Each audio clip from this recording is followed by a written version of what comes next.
ഗോൾക്കൊണ്ട ഫോർട്ടിന്റെ പ്രധാന പ്രവേശന കവാടത്തിനടുത്തായിട്ടാണ് ഈ ഒരു ഭാഗം സ്ഥിതി ചെയ്യുന്നത്.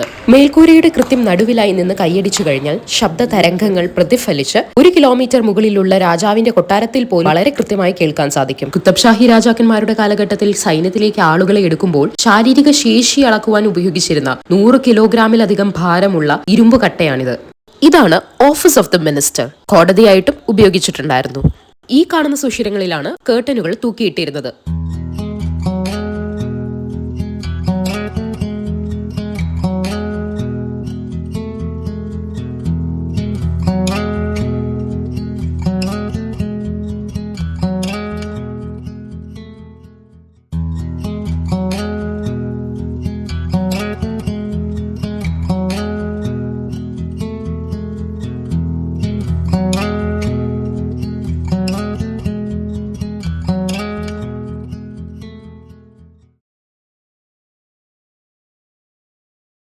രാത്രികാലങ്ങളിൽ ദീപങ്ങൾ കത്തിച്ചു വെച്ചിരുന്നത് ഇവിടെയാണ്.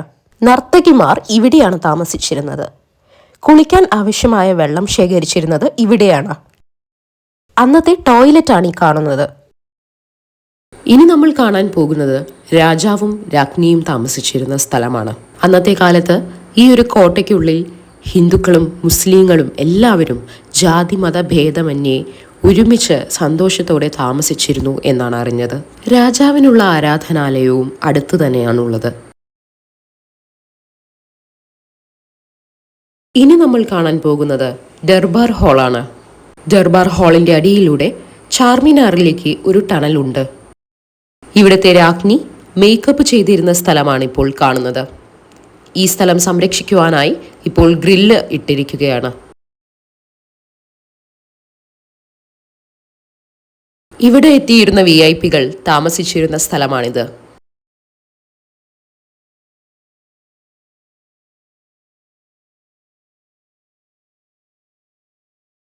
മുകളിൽ കാണുന്ന ഭാഗമാണ് രാജ് ജയിൽ. നിരവധി പടികൾ കയറി വേണം അവിടെ എത്താൻ.